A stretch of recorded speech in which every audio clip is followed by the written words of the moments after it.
I never thought one person could drain you of everything. Your money, your trust, your sense of worth. Until I met her.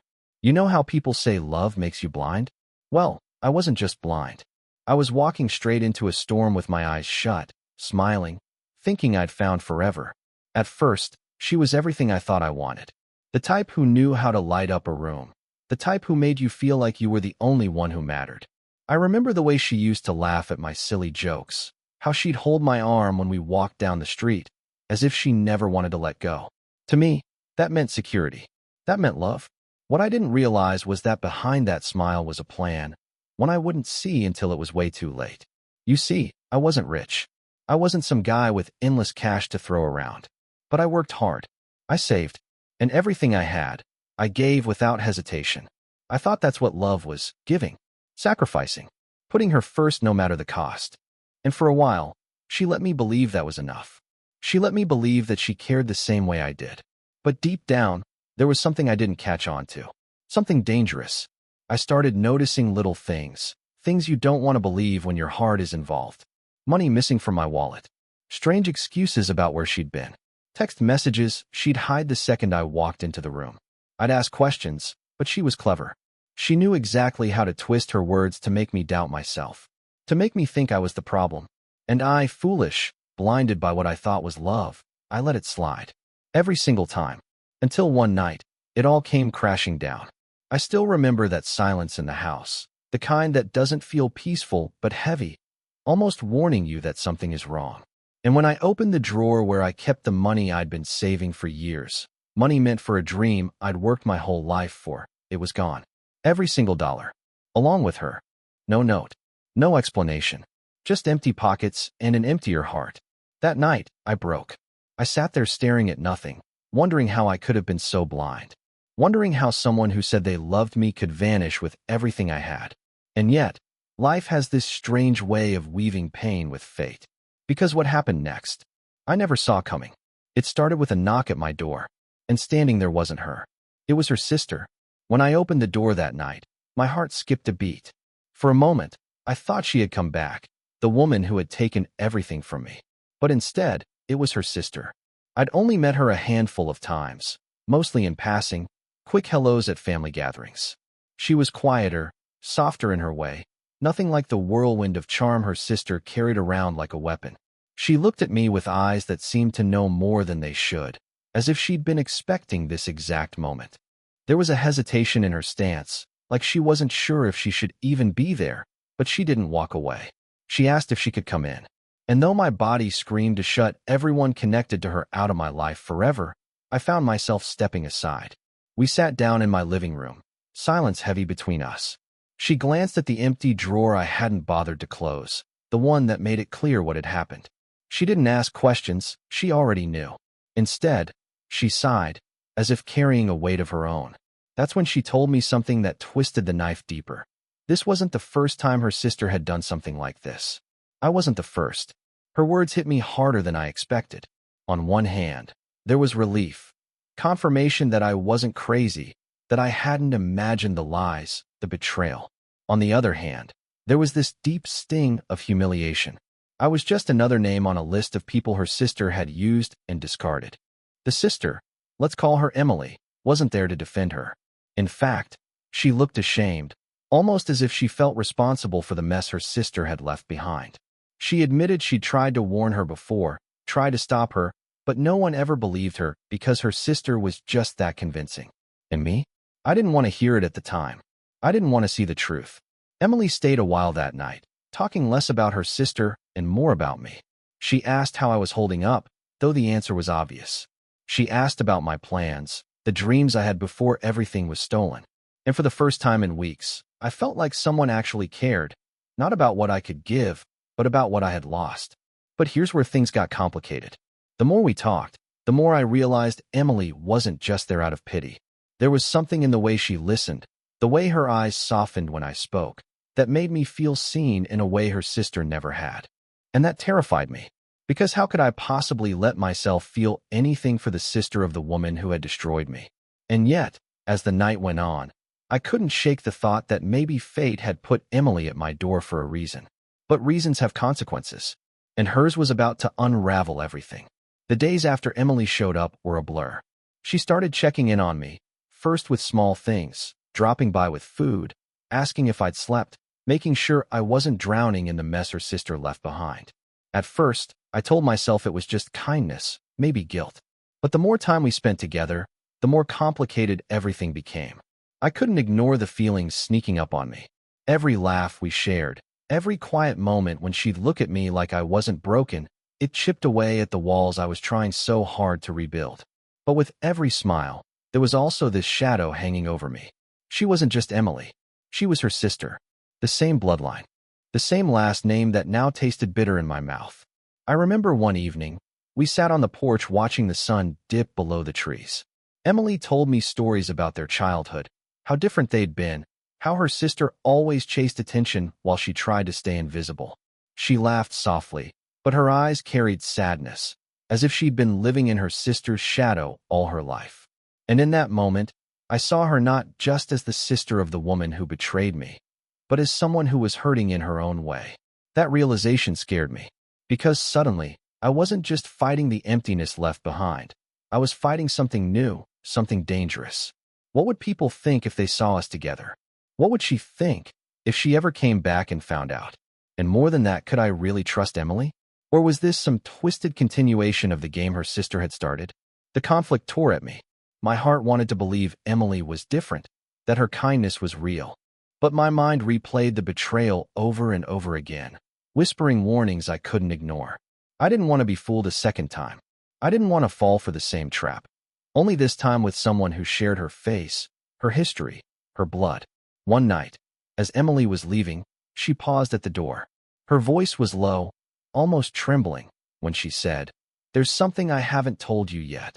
My stomach sank, and before I could ask what she meant, she walked out into the night, leaving me with 100 questions and no answers. That night, after Emily left those haunting words hanging in the air, I barely slept.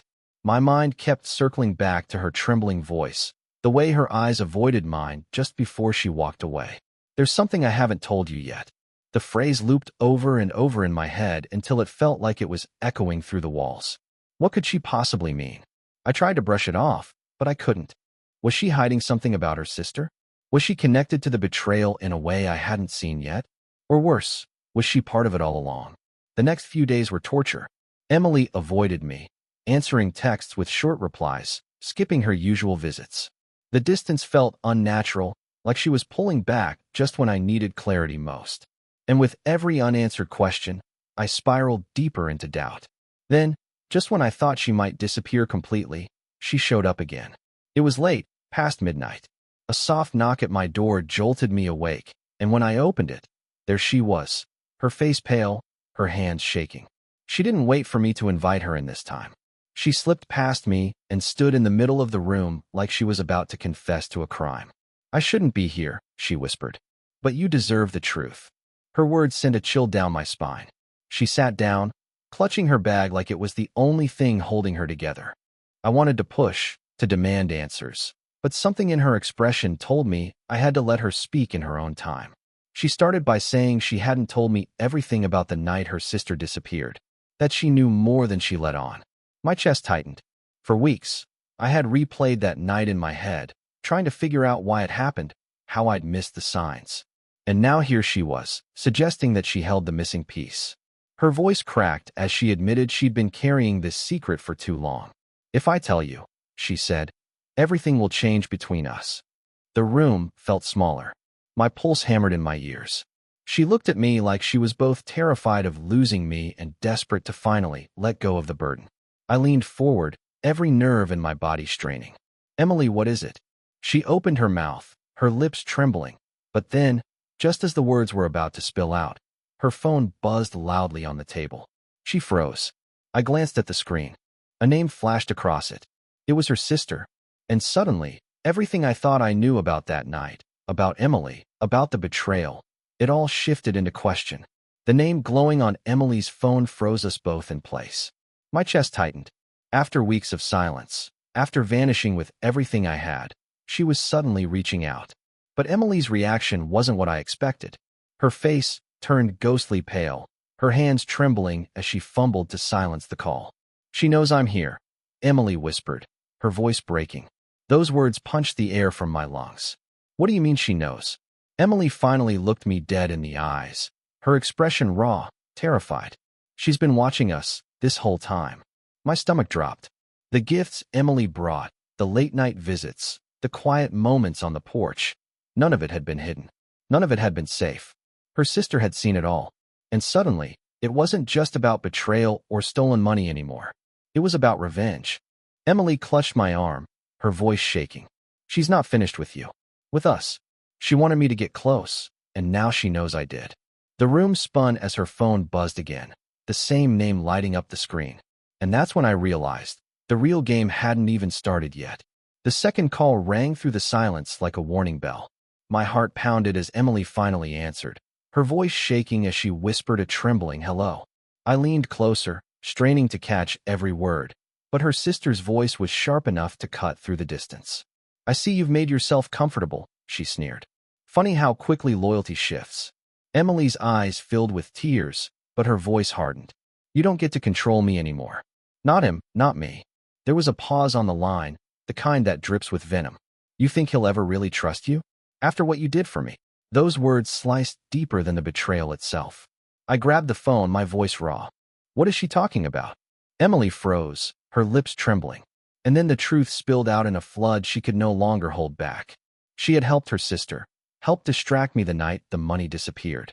Not because she wanted to, but because she was threatened, trapped in a cycle of fear she couldn't escape. The weight of her confession crushed me, but before I could process it, a car engine roared outside. Headlights flashed through the window, blinding us both. She wasn't just calling. She was here. Emily clutched my hand, her voice frantic. "Please, believe me. I chose you. I'm here because I love you." The front door rattled violently, her sister's voice echoing through the night. "Open up, or I'll finish what I started." Every nerve in my body screamed with adrenaline.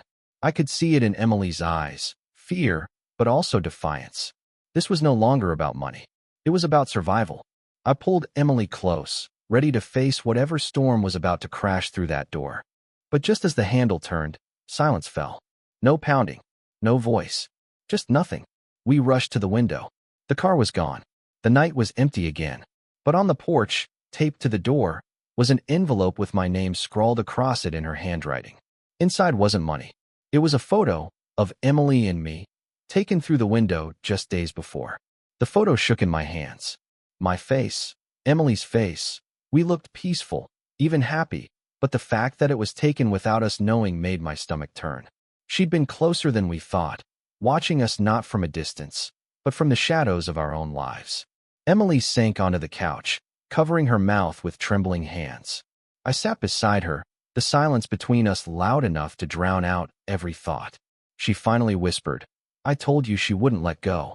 She's always needed to have control, over me, over everyone." For a moment, I didn't know what to say.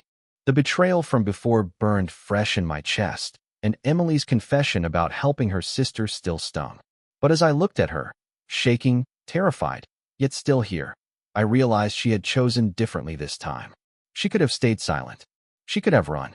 Instead, she stood at my side, even with the danger pressing in. We didn't sleep that night.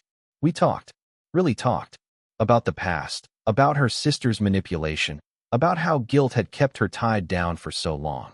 Emily admitted she'd lived in her sister's shadow her whole life, scared to break free. "But with you," she said softly, "I felt like I could finally be my own person. I didn't want to lose that." Her words settled something in me. Trust doesn't rebuild overnight. Wounds don't vanish with apologies. But in that moment, I saw more than her connection to betrayal. I saw her courage, her honesty, her choice to step into the light even when it cost her everything. The next morning, I reported the threats, the stalking, the theft. For the first time, I stopped being the quiet victim. Emily stood beside me through it all, her own name on the record, her own past finally exposed. It wasn't easy, and the fear didn't vanish overnight, but we chose not to let her sister dictate our lives anymore. Weeks passed. The silence became less threatening.